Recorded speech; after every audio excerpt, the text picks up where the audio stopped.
Not using the sound, just And, 3-shot. This is just an establishing shot. Okay. This is the master shot. Okay. But have you guys ever been in Dallas before? I don't recall that you have. No, we were here in December, or before, for the very first concert tour. Yeah. We went to Prestonwood Church, the church at Prestonwood. Oh. It was a very large concert event with the artists who are doing the soundtrack for Left Behind. Oh, yeah. So we came with them for that event. But you know, you never really feel like you're in Dallas. You're sort of in the airport and to the event and out. And out. Fernando Valley. Oh. I was in LA. Well, I've been in LA twice during January. Oh, really? Yeah. And You want a 2-shot? okay. All right.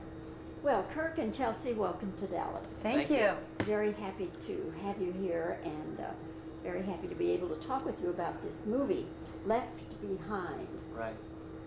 Kirk, let's start with you. So, if you can get in on a shot of Kirk. I'm on a shot. Okay.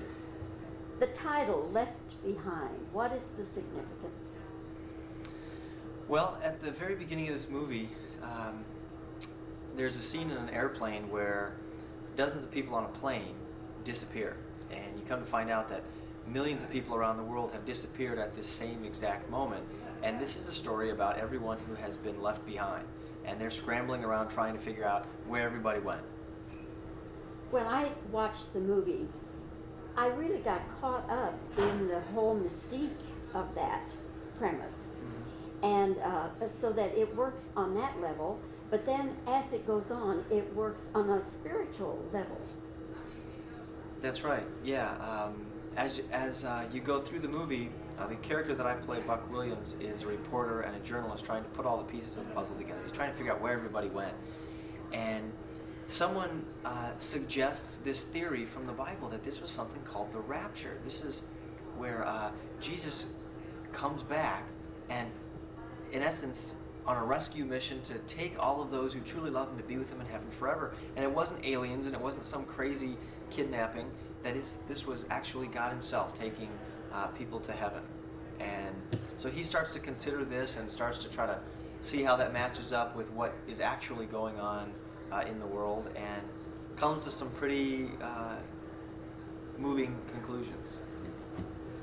Have you had any Bible scholars take issue with anything in the film? Oh, sure, there's lots of people that take issue with things in the film. Bible scholars and just normal, everyday people who have gone to church, people who don't go to church, people who read the Bible, people who don't. And that's what has been so much fun about this movie, is being able to just have the discussions with people. And I love projects that encourage people to start thinking more deeply, and not just living life right on the surface. Let's get on. Chelsea, for you and Kirk, is there anything personal about this story? Anything personal? I think so. I mean, for me, in playing Hattie, Hattie's the one character who, of the main characters left behind, who doesn't come to know God, who is sort of going down the path in life that many of us go down, where you're trying to validate yourself with what the world has to offer, whether it's a job position, a relationship that makes you feel important, something to validate you, make you feel like you're worth something. And she is constantly deceived and disappointed and hurt, and you see the vulnerability in Hattie that is just below the surface of a girl who seems like she has it all together. But you find out that she's just a very lost girl, heading in a direction that she doesn't really know. And so I felt a lot of compassion for her. There's been times in my own life that I felt that way. And so it was important for me. I mean, I felt like it was an important role to play, and personally, it was very satisfying to expose that truth of how deceiving life can be when you reject God and you don't search in your heart for that truth. And for Kirk and both of us together being Christian, I think that it is a very special project. Again, it's challenged our faith, helped us to re-examine and to examine what we think about the rapture, the book of Revelation, and it's caused, I think, a lot of growth in us, just in our spiritually and in our thoughts and through conversations. So it definitely has personal meaning to us, for sure. And creatively, it was just a great project also. It was a great story, and really, I read the novel, so I was aware that there was these characters that you really care about, and I think that they brought them to life on the big screen too. So it was very fulfilling creatively also. You have 4 children. Yes. What are their ages? We have 4 kids, 4, 3, 2, and 10 months. 4, 3, Yes. 2, and 10 months. Yes. Now, the 4-year-old and the 3-year-old, do you Yes. try to monitor what they see on television and which movies they look at? Oh, absolutely. We don't watch much TV in our house, and we're very aware of what is on the television. I think you have to be. It's scary. You just turn the TV on, and I'm personally shocked half the time what you see on television, and it's a huge responsibility with kids. It's what you're pouring into their head every day, and I think you have to be extremely sensitive to what they're watching. As they get a little older and they say, well, Joey across the street gets to see PG-13 movies, Right. And are you going to maintain that same strictness? Absolutely. I'm turning into my mom. I would say, well, you're not Joey across the street. No, absolutely. And I hope that I will take the time to explain to them why it's important not to fill your mind with these things and not just make rules that don't make sense to them. I want to take the time to teach them and give them other alternatives that are fun. I mean, I have to give them something else, which takes a lot of energy and time, but it's a commitment that we've made to finding those alternative things, spending more time outside and as a family and playing games and reading and doing other things so that they're not missing the television as much. And I think kids get used to what they become conditioned to. So if you start them young enough, not being used to that much TV, then hopefully they won't complain too much. I'm sure I know there'll be some complaining, but You'll still have control. absolutely. Okay, let's get back on Kirk. Just go ahead. Okay, and you're on Kirk now, right? Yes. Kirk, I must tell you that I really got caught up in the premise of this film. And it seems that so many times when we see the so-called Christian film, it doesn't have a lot of entertainment value other than the message is well told and well acted sometimes. But this one is a wonderful combination of a very entertaining film and provocative and something to think about. Right. Yeah, I totally agree with you, and that's what everybody wants to see, is you want to go see a good movie, a good film. So often in the past, I think that movies that have been called Christian movies have really been these thinly disguised sermons that really don't tell a story, they're not about real characters, and they're just not well done. And so, as a result, Christian filmmaking has sort of taken on this bad reputation. That's why I don't really like to call Left Behind a Christian movie. I think it's a great movie, simply because it's really well done, it tells a great story with great characters, and it leaves you with a provocative message, something that you go home thinking about. It happens to be about God, and I can't think of anything more exciting and important for people to think about. It was a very good selling, well, it was a best-selling novel. Mm-hmm. 5 million copies, I believe, wasn't it? That may be true for the one book, Left Behind, and in the series of books, they've sold almost 30 million copies in the whole series of books, so it's enormously popular. What changes did you have to make when you brought it to the film? Well, like any adaptation of a novel, you have to condense. And so some characters were altered slightly. My character in the book was a journalist. In the movie, he is a journalist/news reporter. Some plot points have to be changed a little bit, but for the most part, I think this was a very, very good adaptation, and it stayed very true to the book. I think that when people watch this, the essence of the book has definitely been preserved. One of the intriguing things about this whole project is that you took it to video before you brought it to the big screen. Right. Now, people who know that it's on video, even if they haven't yet seen it, are you concerned that they will go that route rather than come to a movie theater to see it? Well, it's definitely a possibility, but the thinking behind this marketing strategy goes along the lines of traditional thinking, just on a bit, with a bit of a twist to it. Many big studio movies will release sort of a sneak preview of an upcoming movie to certain people, certain markets, to get an excitement to start to build before the release. We've just done this on a very wide scale, and now there's 2 million people out there who have seen the movie and they're talking about it and letting people know that this is something that they need to go see. And already we know that it's going to be shown in 1,100 theaters, and over half of those theaters have been sponsored by the people who've already seen the video. And many of those theaters are actually sold out opening weekend. So we know that people are going to come even though they've already seen it on the video. So do you already have the next project planned? The next project is planned. It'll be the sequel to Left Behind. It'll probably incorporate 2 of the books, 2 of the sequels into the one movie. Which 2? Well, the next 2 books are Tribulation Force and Nikolai. Those are probably the ones that they'll try to combine. And the production will probably begin late this year. And the same actor will play Nikolai? We're not sure. We haven't even started writing the script yet, and so if the cast stays the same or changes, we're not sure. Okay. All right. One last question that I wanted to ask you. Let's get on Two Shot now. Okay, can we go back to the original question with him one more time, just for safety's sake? Oh, you We mean can. to get his audio again? Yes. Oh, okay. All right, it's Okay. about the title. Yeah. So, okay. The title, Left Behind, what is the significance? Well, the movie is called Left Behind because the story is about millions of people disappearing from the face of the earth in a split second.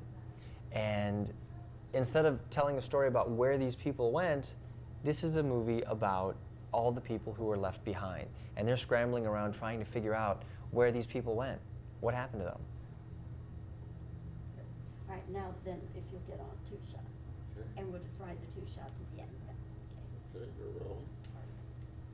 Is it a problem that he's sitting forward?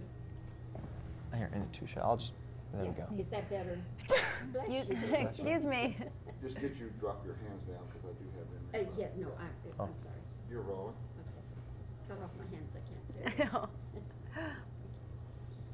Chelsea and Kirk, you both met when you were doing Growing Pains, Yes. and a lot of our viewers, I know, are remembering that.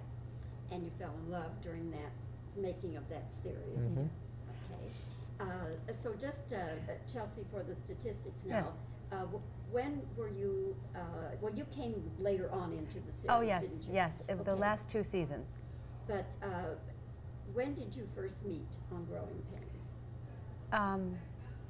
Well, you mean what was my No, role? I mean, when was that? Oh, when was that? That was, gosh, 1990? 19, it might have been the end of 89. I believe it was the end of 89. Okay. Yes. So you came into the series, and you were playing Kirk's girlfriend. Not at first. Not at first? The first 3 weeks I was written as a girl who was taking an acting class with Kirk.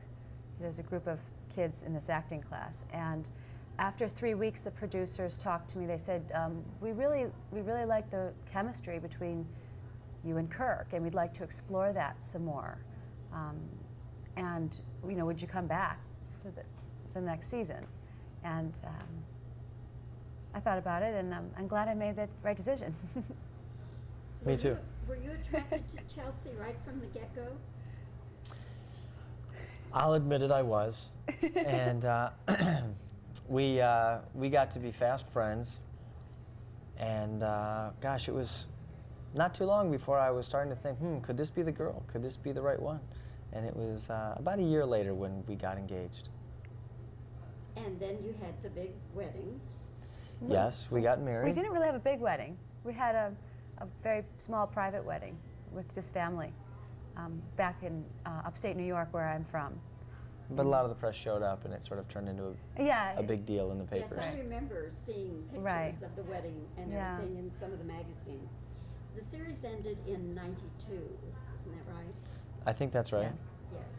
And then suddenly now you're I don't know, what age were you at that time?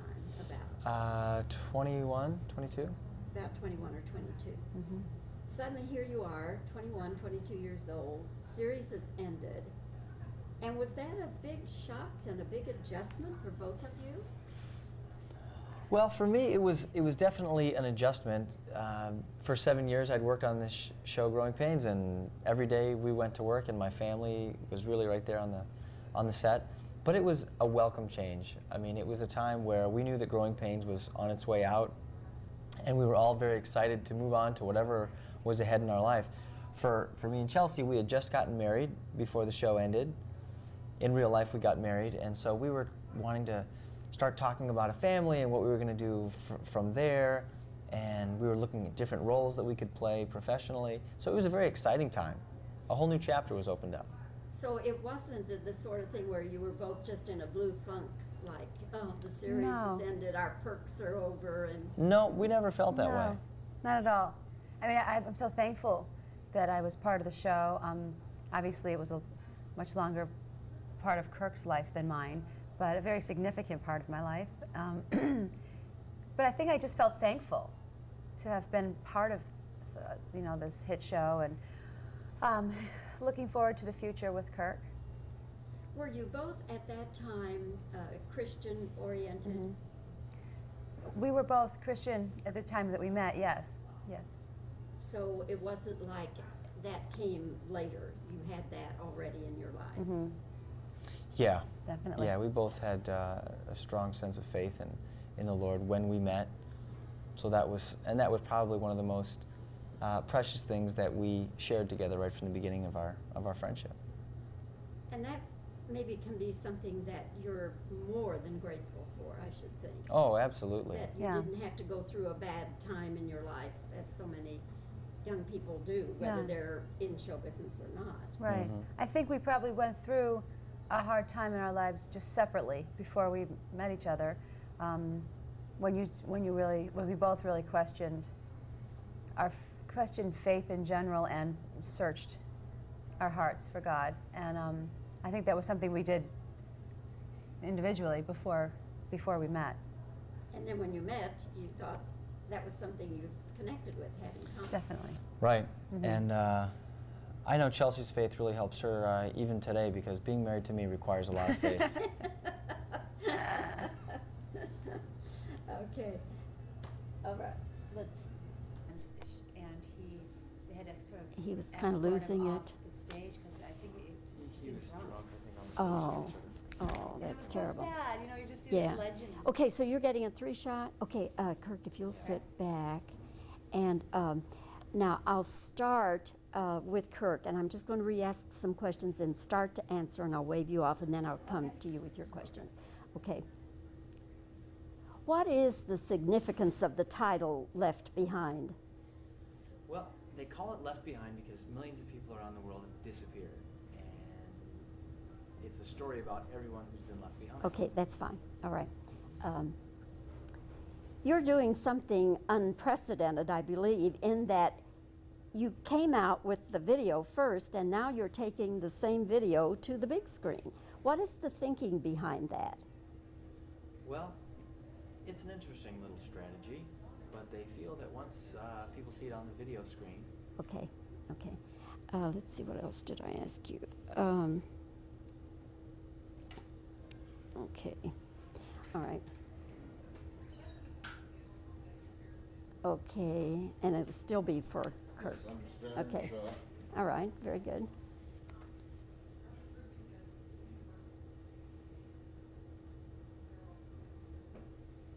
Kirk, when Growing Pains ended, did your life just kind of fall apart or what? No, it didn't fall apart. It felt like more like all the pieces were finally coming together. Okay. No reaction with him, just let him talk a little Oh, bit. okay, just go on then. Sure. No, it felt like everything was sort of coming together.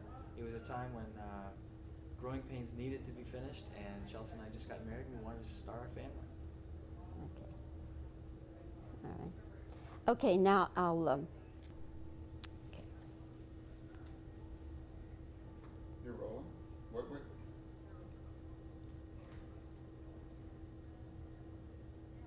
Tripod has a mind of its own. Your vote. Chelsea, was your Christianity a part of your life before you met? No, let me rephrase that.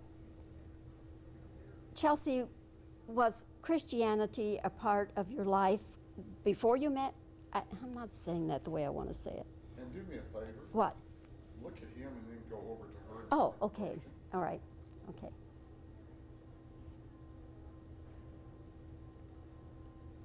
Chelsea, how about you? Were you already a Christian by the time you met? Yes, we both were Christian when we met. I think that that's something that was really... Okay, all right. You have 4 children. What are their ages? Our kids are 4, 3, 2, and 10 months. 4, 3, 2, and 10 months? Yes, yes. Do you try to monitor what your children see on movies and television? Absolutely. We're not a big TV family, so we are very careful, very sensitive about Okay. it. When the children get older and they say Joey across the street gets to go to the PG-13 movies, what are you going to say? Well, I'll probably start with something like my mom would say, like, well, you're not Joey across the street. But hopefully he'll understand why I feel the way I feel. Okay, all right. Let's see. Now I'm just going to kind of split the difference. Okay. Have you had comments from Bible scholars about this film? Yes, definitely. There's been comments from every different kind of people. There's people who know the Bible, people who have never read the Bible, people who go to church, and people who don't. And that's what's fun, is to have the discussions. Okay. All right. Let me see. I think those were the main ones that. Okay. Let me try one more. And I'll again kind of. Does the movie have a personal message for you, Chelsea? Yes, definitely. I think that it was a personal message for me, starting with why I wanted to play Hattie Durham. I felt that she was a character I could relate to, some of the struggles she's going through in her life, kind of going down a path thinking she's going in a good direction, and she ends up very vulnerable. Okay, that's good. All right, now is there any, I'm going to ask you about the novel, any changes? Your role. Okay.